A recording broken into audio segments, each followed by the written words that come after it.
Karimnagar parliament సభ్యుడు, ఆయన ఇంటి పేరు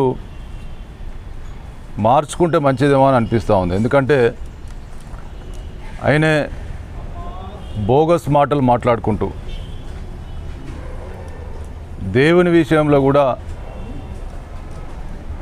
బోగస్ ముచ్చట చెప్తుండు. కాబట్టి ఆయన బండి సంజయ్ పేరును బోగస్ సంజయ్గా మార్చుకుంటే ఆయన కరెక్ట్ సరిపోతుందని చెప్తా ఉన్నాం. అనని మాటలు అన్నట్టు గత 5 సంవత్సరాలుగా అసమర్థ ఎంపీగా ఉండి మంత్రి పొన్నం ప్రభాకర్ గారు అనని మాటలను అన్నట్టుగా ప్రచారం చేసుకుంటూ మాట్లాడుకుంటూ ఇలా బోగస్ బండి సంజయ్గా మారిపోయిందని చెప్తా ఉన్నాం. ముఖ్యంగా ఆ సబ్జెక్ట్ నేను తర్వాత మాట్లాడతా. ముఖ్యంగా రాముని అక్షంతలకు సంబంధించి, అయోధ్యకు సంబంధించిన అక్షంతలు మా అందరి ఇళ్ళకు కూడా తీసుకొస్తే మేము వాటిని భక్తితో మా కుటుంబ సభ్యులం అంతా కూడా తీసుకొని అదేవిధంగా రాముని జెండాతో కూడుకున్నటువంటి రాముని ఫోటోను కూడా మా అందరి ఇళ్ళలో పెట్టుకోవడం జరిగింది. ఎందుకంటే మేము భక్తులం కాబట్టి. మేము అన్ని కులాలు మతాలు వారి నమ్మకాల మేరకు మేము పూజిస్తూ ఉంటాం. తప్పకుండా రాముణ్ణి కూడా మేము ఎంతో భక్తితో పూజిస్తూ ఉంటాం. మా అందరి ఇళ్ళలో కూడా అక్షింతలు వచ్చినాయి, మా అందరి ఇళ్ళకు దేవుని పటాలు వచ్చినాయి. మేము రోజు కూడా అందరి దేవుళ్ళతో పాటు రాముని కూడా పూజిస్తాం. కానీ నువ్వు కరీంనగర్లో పుట్టి పెరిగినావు, నేను కరీంనగర్ అని చెప్పుకుంటావు. కరీంనగర్ పార్లమెంటు సభ్యుని ఎక్కడో అంటే కరీంనగర్ పార్లమెంటు, కరీంనగర్లో కార్పొరేటర్ కాంచి ఉన్నావు. నువ్వు తిరిగినటువంటి ఈ కరీంనగర్ ప్రాంతంలో అక్కడనే అర్బన్ బ్యాంక్ డైరెక్టర్గా నీ రాజకీయం ప్రారంభమైనటువంటి అర్బన్ బ్యాంక్ పక్కకే ఉన్నటువంటి స్వయంభూ లక్ష్మీ సమేత వెంకటేశ్వర స్వామి బ్రహ్మోత్సవాలు, సప్తమి బ్రహ్మోత్సవాలు అంటే 7 కొండల వారికి అది సప్తమి అనేది చాలా శ్రేష్టంగా చూస్తాం. సప్తమి బ్రహ్మోత్సవాలు అంగరంగ వైభవంగా 7 రోజులు జరిగితే నువ్వు కరీంనగర్లో ఉండి దేవుణ్ణి దర్శించుకోలేనటువంటి వ్యక్తివి, నువ్వు భక్తుని ఎట్లయితావు అని అడుగుతా ఉన్నావు. మంత్రి గారు స్వయంగా 10 రోజుల ముందే ఈ బ్రహ్మోత్సవాలు రాజకీయాలకు అతీతంగా ఆ ఫౌండర్ ట్రస్టీలకు సంబంధించి వారి ఆధ్వర్యంలోనే బ్రహ్మోత్సవాలు జరుగుతాయి.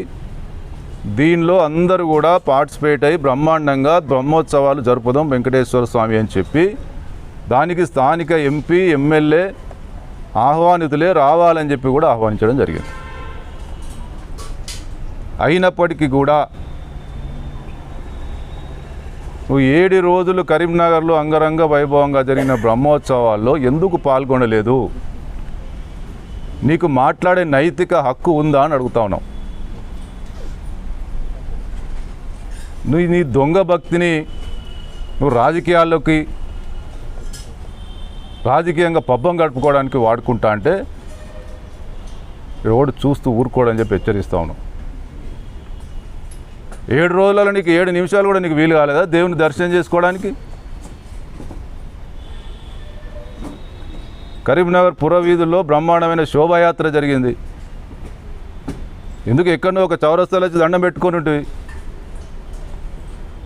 ఎట్లా నువ్వు భక్తుని అవుతావు అని అడుగుతా ఉన్నావు. కేవలం రాజకీయ పబ్బం గడుపుకోవడానికే నీ భక్తిని చాటుకుంటా అంటే అది ఎంతవరకు సమంజసం అంటున్నాం. దేవుని పుట్టుక గురించి తల్లికి ముడిపెట్టి స్థానిక ఎమ్మెల్యే అని మాట్లాడినావు. అక్కడ స్థానిక ఎమ్మెల్యే ఎవరు? అక్కడ మంత్రి పొన్నం ప్రభాకర్ గారు. తననే దృష్టి పెట్టి తన గురించి మాట్లాడుకుంటూ మీ తల్లి పుట్టుక మీకు నర్సులకు చెప్తాక తెలియదు, దేవుని పుట్టుక తెలియనప్పుడు నీ తల్లి పుట్టుక ఎట్లా మీకే పుట్టినామని గ్యారెంటీ. ఇట్లాంటి మాటలు మాట్లాడి ఈరోజు దేవునికి మనకు సంబంధించినటువంటి ఇవన్నీ ముడిపెట్టి అవమానపరిచే విధంగా దేవునితో పాటు తల్లులను కూడా ఇటువంటి పద్ధతి మంచిది కాదు అని చెప్తా ఉన్నాం. పొన్నం ప్రభాకర్ గారు స్పష్టంగా చెప్పిండ్రు, నేను మాట్లాడినట్టు కనుక రుజువు చేస్తే నేను సజీవ దహనానికి సిద్ధమని చెప్పి. ఎందుకు దాని మీద మాట్లాడతలేవు? నువ్వు తప్పు మాట్లాడి తప్పు ఆరోపణలు చేసినందుకు దానికి నువ్వు ఏం శిక్ష అనుభవిస్తావు అని చెప్పి అడుగుతా ఉన్నాం. నీ ఇష్టమేనా? ఎట్లా పడితే అట్లా అనని అన్నట్టు దానికి మళ్ళీ దేవునితో ముడిపెట్టడం. దయచేసి ప్రజలు గమనించాలనకూడదు. ఈ దొంగ భక్తుని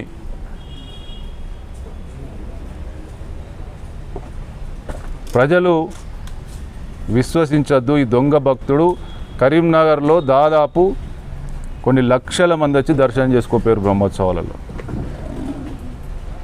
వాళ్ళు నిజమైన భక్తులు. వీలుగాని వాళ్ళు కూడా కనీసం ప్రసాదం తీసుకుని వాళ్ళు నిజమైన భక్తులు. కానీ ఒక నిమిషం కూడా నువ్వు దేవుని దర్శనం అఖిలాండ కోటి బ్రహ్మాండ నాయకుడిని దర్శనం చేసుకోలేకపోయినావు. నువ్వు ఎట్లా భక్తుని అవుతావు అని అడుగుతా ఉన్నావు. కరీంనగర్లో ఇంత పెద్ద ఎత్తున భూ కబ్జా కోరులు అరెస్ట్ అవుతూ ఉంటే ఇంత పెద్ద చర్చ జరుగుతూ ఉంది. నువ్వు బోగస్ మాటలు మాట్లాడుతున్నావు తప్ప నీకు ఎక్కడన్నా చిత్తశుద్ధి ఉందా అని అడుగుతా ఉన్నావు. జరిగే విషయంలో మాట్లాడు. ఆడ దేవుని బ్రహ్మోత్సవాలు జరుగుతుంటే అటెండ్ కావు. ఇక్కడ పెద్ద ఎత్తున ఒకవైపు కబ్జాకోరు అరెస్ట్ అవుతూ ఉంటే కనీసం మాట్లాడే సోయి లేదు. అంటే నీ చీకటి ఒప్పందంలో భాగంగా వాళ్ళంతా నీకు కావాల్సిన వాళ్ళు కాబట్టి నువ్వు మాట్లాడుతున్నావు.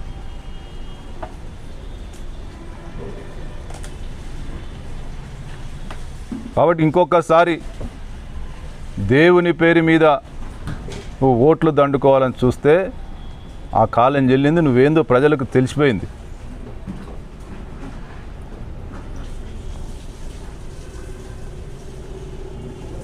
ఏ ఒక్కరోజన్నా ఇక్కడ కరీంనగర్ ప్రజలకు సంబంధించి మాట్లాడిన సందర్భాలు ఉన్నాయి. కరీంనగర్కి సంబంధించినటువంటి నువ్వు భక్తునివి అయితే కరీంనగర్కి సంబంధించి కానీ పార్లమెంట్ పరిధిలో నువ్వు కేంద్ర ప్రభుత్వం నుంచి కానీ ఒక రూపాయి కూడా పోనీ అభివృద్ధి ఇచ్చిపెట్టి గుడులకు కూడా తీసుకురానిన్నట్టు అసమర్థునివి నువ్వు.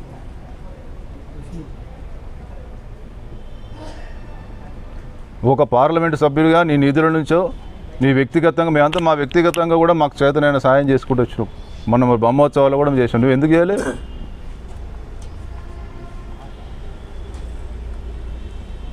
మీ ఇద్దరు చీకటి ఒప్పందంలో ఉన్నటువంటి ఇద్దరు కూడా బ్రహ్మోత్సవాలకు అటెండ్ కాలే.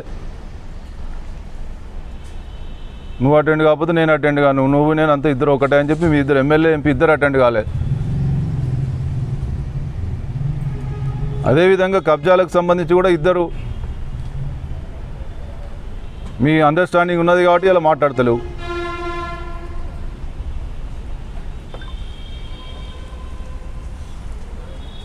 ఇప్పటికైనా చెప్తున్నాం, కరీంనగర్ నడిబొడ్డు నుంచి అది నువ్వు ఏదైతే మంత్రి గారు అన్నారని చెప్పి మాట్లాడినావో దానికి నిరూపించకపోతే కాంగ్రెస్ కార్యకర్తలు ఊక్కోరని చెప్పి ఎట్లా పడితే అట్లా బోగస్ మాటలు మాట్లాడి నీ ఇష్టం వచ్చినట్టు పబ్బం గడుపుకుంటా అంటే ఇక్కడ చూస్తూ ఊరుకోవడానికి సిద్ధంగా లేవు. నువ్వు ఆధారాలు ఎప్పుడు మాట్లాడినా చూపి, ఎక్కడ మాట్లాడినా చూపి. నీ మీద కూడా 100 ఆరోపణలు. మరి మేము అట్లాంటి మేము తలుచుకుంటే మేము వాస్తవాలే మాట్లాడుతున్నాం. నీ లెక్క మేము ఏది పడుతుంది మాట్లాడేటోళ్ళం కాదు. అది దేవుని విషయంలో. సరే, రాజకీయ ఆరోపణలు వేరు.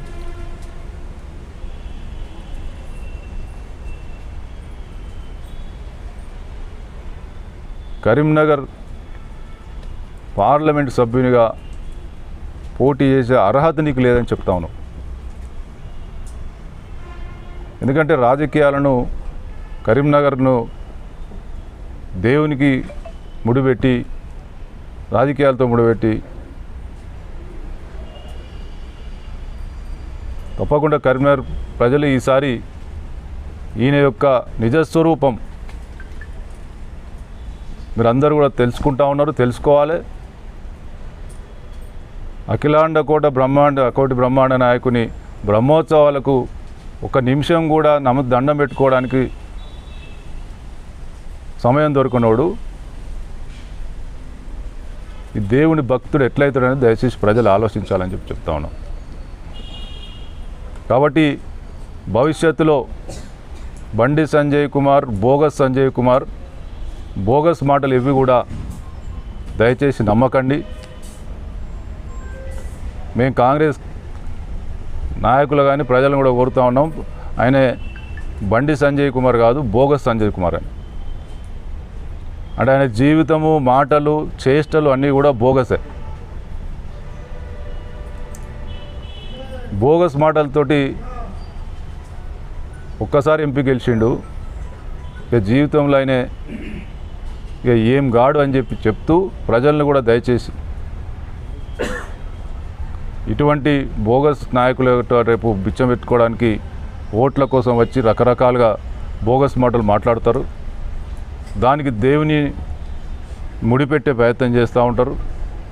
కాబట్టి తల్లులు కూడా దయచేసి తల్లులు బిడ్డకు జన్మనిచ్చిన దాన్ని అపురూపంగా ప్రతి బిడ్డ మరి తల్లి బిడ్డలకు సంబంధించినటువంటి ఆ అనుబంధాన్ని కూడా ఇవాళ నర్సులు చెప్తేనే ఆ బిడ్డ ఓలో తెలుస్తుంది అనే విధంగా మాట్లాడి అవమానపరిచినటువంటి, అదేవిధంగా దేవునికి దండం పెట్టుకునేటువంటి నిమిషం కూడా తీరికలేనటువంటి దొంగ భక్తుని గురించి దయచేసి ప్రజలు నమ్మద్దు. అదేవిధంగా బోగస్ మాటలు మాట్లాడినటువంటి బండి సంజయ్ కుమార్ ఇప్పటికైనా చెప్తా ఉన్నాం, క్షమాపణ చెప్పు. లేకపోతే నువ్వు బోగస్ మాటలు ఏవైతే ఆరోపించినావో దాని మీద నువ్వు ఎక్కడ వెళ్తే అక్కడ నిలదీస్తాం, నిన్ను తిరగనీయమని చెప్తా ఉన్నావు. నువ్వు తప్పకుండా దాన్ని రుజువు చేసేంత వరకు పొన్నం ప్రభాకర్ గారు ఎక్కడ మాట్లాడిండు, ఏ సందర్భంలో మాట్లాడిండు, రాముని జన్మస్థలం గురించి మాట్లాడని చెప్పి మాట్లాడినావు. అక్షింతలు రేషన్ బియ్యం అని చెప్పి మాట్లాడినావు. ఎక్కడ మాట్లాడిండు దానికి సంబంధించిన ఆధారాలు కనుక నువ్వు చూపించకపోతే మేము ఎట్టి పరిస్థితుల్లో ఊరుకునేది అని చెప్పి హెచ్చరిస్తా ఉన్నాం. నీ ఇష్టం వచ్చినట్టు దేవుని విషయంలో, నీ ఇష్టం వచ్చినట్టు అక్షింతల విషయంలో మాకు ఆరోపణ చేసి దాన్ని పబ్బం గడుపుకుంటా అంటే చూస్తూ ఊరుకోము. ఖచ్చితంగా దాన్ని రుజువు చేయకపోతే నువ్వు క్షమాపణ చెప్పాలని, నేను తప్పుడు మాటలు మాట్లాడినా అని చెప్పి, లేదంటే రుజువు చేయి. అంతేగాని ఏది పడుతుంది ఎట్లా పడితే అట్లా మాట్లాడుతా అంటే ఇక్కడ కాంగ్రెస్ కార్యకర్తలు ఓనం కూడా చూస్తూ ఊరుకోం, కబడతారని చెప్పి హెచ్చరిస్తాను. ఖచ్చితంగా దీని మీద మాకు నువ్వైతే రుజువు చేస్తావా లేకపోతే క్షమాపణ చెప్తావా, రెండిట్లో ఏదో ఒకటి. కానీ బోగస్ మాటలు మాట్లాడి బోగస్ సంజయ్ కుమార్గా ఉంటా అంటే ఉండు, మాకేం అభ్యంతరం లేదు. కానీ ఎట్లా పడితే అట్లా బోగస్ మాటలు మాట్లాడతాం మాత్రం తరిమి కొడతాం బిడ్డ, కబడతారని చెప్పి హెచ్చరిస్తాం.